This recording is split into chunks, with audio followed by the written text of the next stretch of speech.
Di video terakhir kita membahas soal energi ionisasi alias energi yang dibutuhkan untuk memindahkan elektron, dan kita bisa lihat periodic table yang lainnya, yang kalau kamu ke bawah sini itu di pojok kiri bawah dekat cesium ini. Cesium pengen banget kan ngelepas elektron, karena dia atom yang gede banget gitu kan.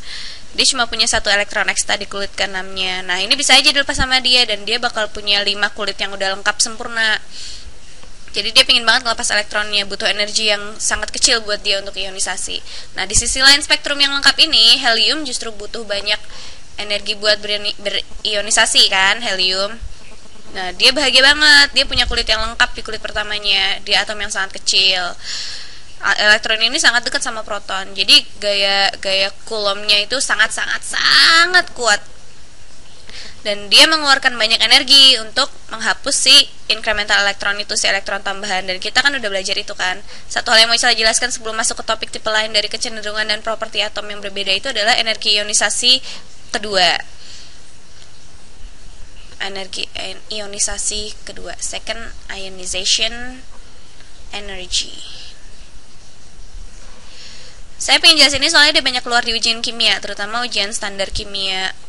Dan ini tuh cuman gagasan bahwa energi ionisasi adalah energi yang dibutuhkan atom untuk melepaskan elektron pertama dari bentuk atom netral menjadi melepaskan satu elektron keluar atom kan. Nah, energi ionisasi kedua ini adalah energi yang dibutuhkan untuk melepaskan elektron berikutnya. Dan alasan kenapa ini menarik adalah kadang-kadang mereka bilang, oke, elemen apa yang punya energi ionisasi kedua yang sangat tinggi? Dan pertanyaan kita adalah, oke, energi ionisasi tinggi yang juga berarti energi ionisasi kedua yang tinggi kan? Dan ya, itu mungkin benar. Contohnya neon, dia punya energi ionisasi yang sangat tinggi. Dia sangat pengen mempertahankan elektron ke-10 itu kan. Tapi karena dia mengisi kulit yang kedua. Tentu saja meskipun kita bisa melepaskan elektron itu, tapi untuk melepaskan elektron yang ke-9 ketika sekarang konfigurasinya udah jadi mirip fluorine, itu susah banget. Jadi kita bisa bilang energi ionisasi keduanya masih sangat tinggi. Nah, tapi kalau kita pikir lagi, elemen dengan energi ionisasi kedua tertinggi dia itu harusnya adalah energi ionisasi paling rendah. Coba pikirkan. Ya mungkin ini agak jadi bikin bingung ya. Misalnya lithium dia punya energi ionisasi yang sangat rendah, tapi dia punya elektron ekstra dan dia ingin melepas elektron ekstranya itu. Sekali dilepas, lithium ada di dalam situasi yang sangat stabil, jadi konfigurasi elektronnya kelihatan mirip helium. Jadi untuk melepas elektron kedua itu dia sangat susah. Jadi lithium punya energi ionisasi kedua yang sangat tinggi. Jadi mungkin kalian akan tanya, yang mana dari elemen ini punya perbedaan paling besar antara energi ionisasinya dengan energi ionisasi keduanya? Nah, khusus untuk elemen dengan energi ionisasi kedua lebih tinggi daripada energi ionisasi. Dan lithium atau apapun di kelompok 1, ya kan, benar kan? Iya, karena begitu kita lepaskan satu elektron, konfigurasi elektronnya jadi sangat stabil. Jadi melepaskan elektron kedua jadi sangat susah. Nah, terus kalian juga lihat grafik ini nih. Ini yang jelas energi ionisasi pertama kan. Tapi misalnya kalau ada lithium, misalnya kita lepasin elektronnya. Ini kan gampang banget kan? Paling cuma butuh 5 elektron volts untuk melakukannya. Tapi setelah itu, konfigurasi elektron lithium jadi mirip sama helium. Jadi energi ionisasi keduanya ini bakal mirip sama energi ionisasi pertamanya helium. Ini nggak terlalu bingungin kan? Tapi itu paling menarik kok tadi yang sering muncul dalam kimia. Nah, properti lain dalam banyak hal ini di pikiran saya ya, ini berhubungan sama elektronegativitas.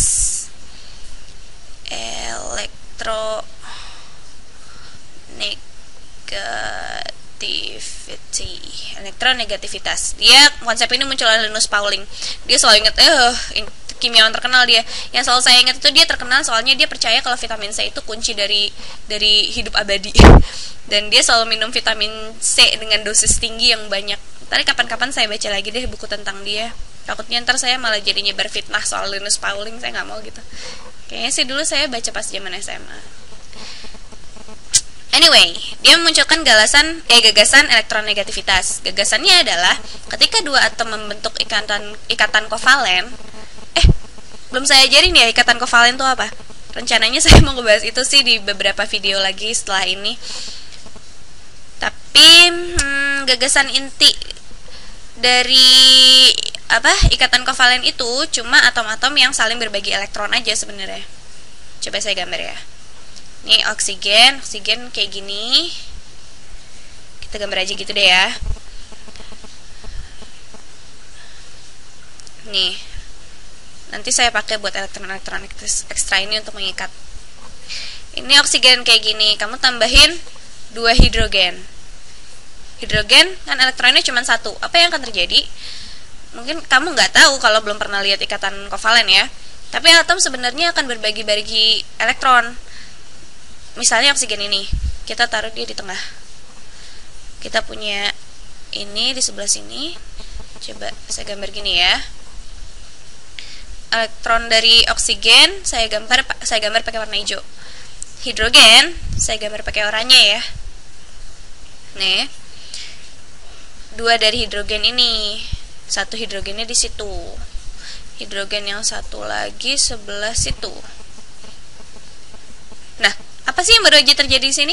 Kalau hidrogen ini bisa pura-pura kalau mereka ini elektron, dia harus berbagi yang hijau ini dengan oksigen.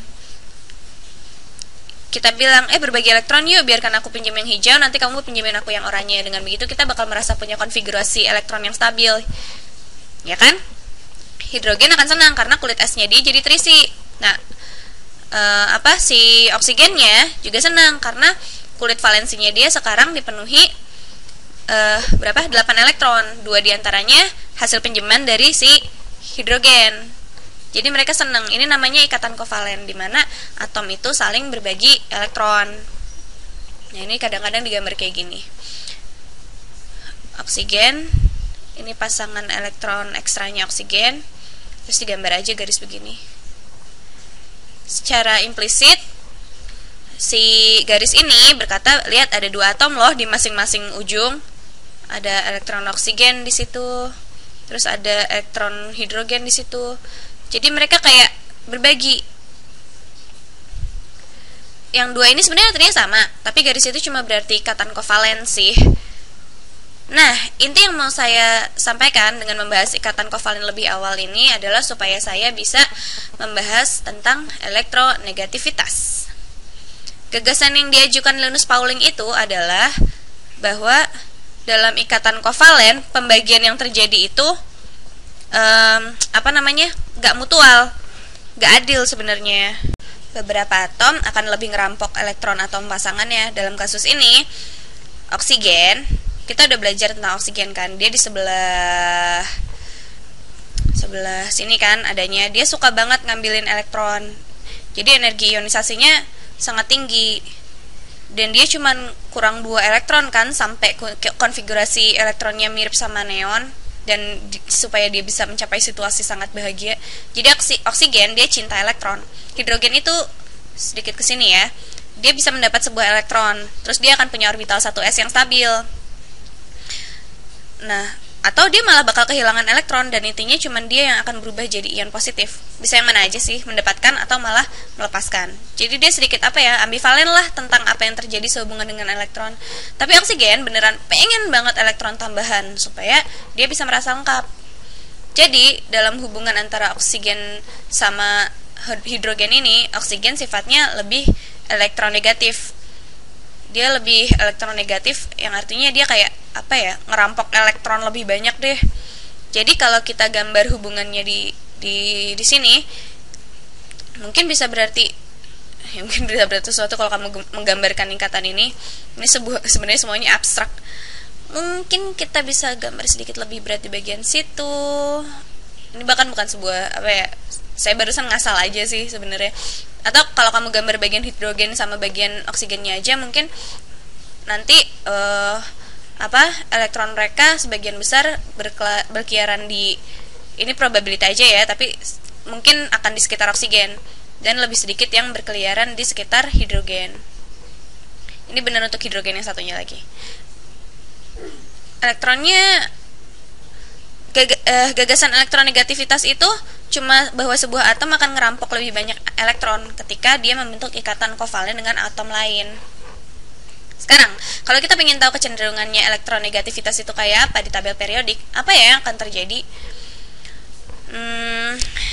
Elemen mana aja yang kayaknya bakal merampok elektron? Jelas, elemen yang cinta sama elektron dong. Elemen yang sangat sulit dilepaskan elektronnya. Misalnya elemen yang udah tinggal dikit lagi berhasil mengumpulkan 8 elektron valensi di kulit terluarnya. Ya kan? Jadi kira-kira kebanyakan elemen elektronegatif itu bakal ada di sekitar sini. Yaitu para halogen, terutama fluorin, karena yang kecil-kecil angkanya ini nih, mereka lebih ngebet untuk dapat elektron. Karena mereka atom yang kecil banget, elektron-elektronnya akan semakin dekat ke nukleus. Kenapa bukan gas mulia di sini? Karena mereka udah nggak perlu membentuk ikatan kovalen lagi kan, mereka udah selalu bahagia, mereka gas inert. Inert itu artinya mereka diem, nggak ngapa-ngapain. Kata lainnya itu inertia. Inertia itu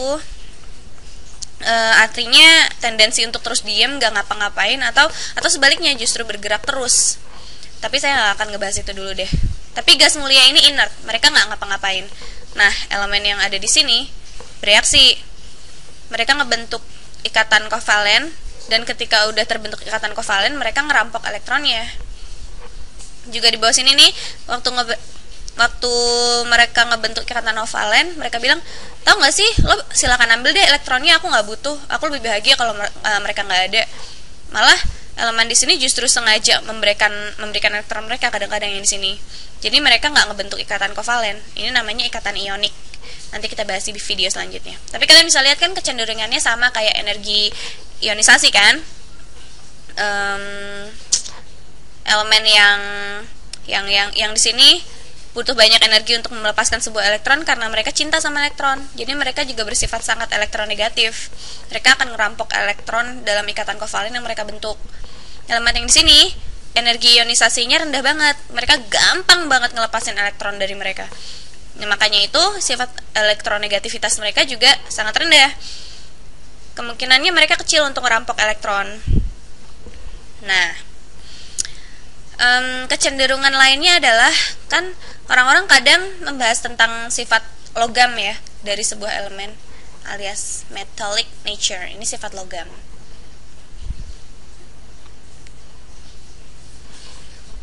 Dan banyak banget kalau saya mikirnya ya, waktu orang ngomong soal sifat logam, saya bayanginnya elemen itu bisa menghantarkan listrik. Harusnya mereka bisa bersinar, bisa fleksibel, bisa dibengkokin kan?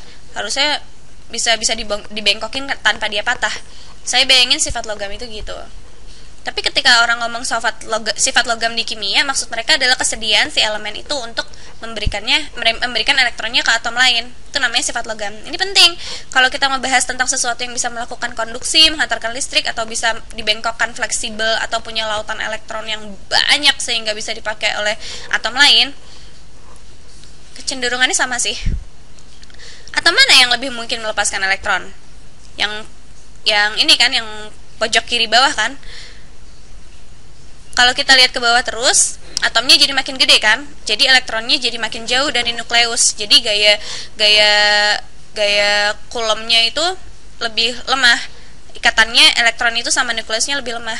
Terus kalau ada yang punya satu elektron ekstra di sini nih, atau 2 elektron ekstra di sana, di kulit luarnya, dia bakal bilang, aku mau ngebuang elektron ekstra nih, biar kulit luarku bisa sempurna, lengkap. Jadi mereka ini mau ngelepasin elektronnya.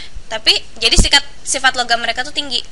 Mereka yang di sini maunya mempertahankan elektron. Jadi mereka maunya ngambil elektron. Jadi sifat logam mereka rendah.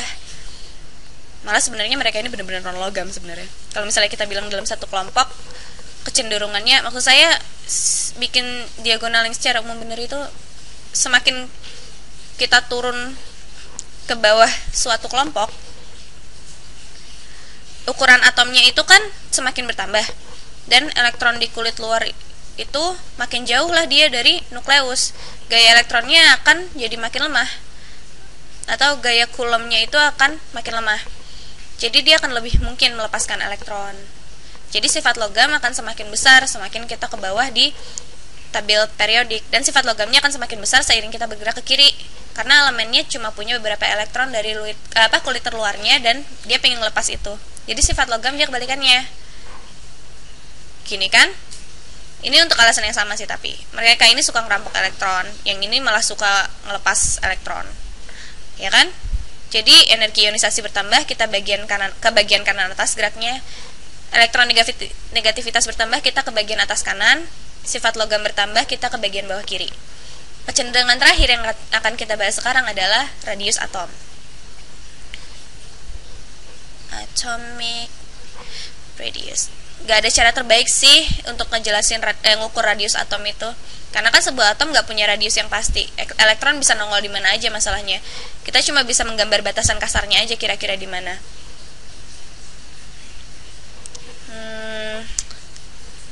Oke, kemungkinan 90% menemukan elektron. Ini adalah lingkaran atom kita nih. Kita bisa bilang, oke, kalau atom ini terikat dengan atom lain, radius atomnya ya setengah jarak antara dua nukleus kan? Tapi kalau kita bikin ikatan kayak gitu, nih, ini kan jarak antara dua nukleus, terus kita bilang ini radius atomnya, gitu kan? Ada banyak cara sebenarnya, tapi kalian ngerti lah intinya kan? Ini cuman ukuran atomnya aja.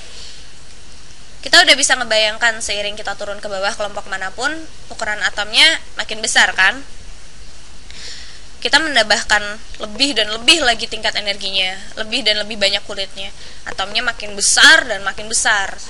Malah udah kita pakai sebagai argumen kan, alasan kenapa seiring kita bergerak ke bawah tabel, energi ionisasi dan elektronegativitasnya makin rendah. Jadi atomnya makin besar seiring kita bergerak ke bawah. Ini kan, atomnya jadi makin besar, larger. Nah, satu hal yang mungkin malah nggak intuitif ya, apa yang terjadi kalau kita bergerak ke kanan? Kita kan menambahkan elektron seiring kita bergerak ke kanan, tapi kita menambahkan elektron ke kulit yang sama kan itu. Misalnya ini nukleus yang di sini, dan kita di dalam kulit yang sama. Ini kulit orbital. Jelas mereka nggak semuanya berbentuk lingkaran sih, tapi katakanlah kita di dalam kulit orbital mana gitu. Kita bergerak ke kanan dan kita menambahkan elektron terus ke kulit orbital ini. Elektron kan? Ini sebenarnya terlalu oversimplifikasi sih. Seiring kita bergerak ke kanan, kita punya lebih banyak proton kan di nukleus. Jadi dia cuma akan semakin positif muatannya. Jadi yang akan terjadi adalah elektron ini dia ketarik ke dalam. Tertarik mereka ke dalam. Jadi semakin kita ke bagian kanan tabel periodik, makin kecil lah si atom. Size-nya decreases. Size decreases. Terus kita bilang, oke, gimana dong kalau kita bergerak ke periode selanjutnya, ke bawah misalnya? Elemen akan lebih dapat proton kan, dia akan berkurang dong. Memang tapi pada saat yang sama kita sekarang menambahkan elektron ke kulit lain yang makin jauh dari proton sama nukleus kan. Jadi dia semakin gede kalau kita bergerak ke periode baru. Elektron semakin kita ke bawah semakin besar. Semakin kita ke kiri, dia juga semakin besar. Ukuran elektron bergerak dari bagian bawah kanan ke bagian atas kiri. Oke, meskipun secara umum elemen yang ada di periode bawah pasti punya ukuran lebih gede sih daripada yang ada di periode atas. Jadi nggak peduli dia ada di kelompok mana. Tapi kecenderungan umumnya dalam sebuah kelompok makin tinggi nomor atomnya, dia makin besar atomnya. Dalam sebuah periode, semakin banyak proton yang dipunyai elemen, makin kecil atomnya. Oke, ya semoga aja kalian anggap barusan itu menarik. Buat video selanjutnya kita mulai dengan ikatan. Oke, bye-bye.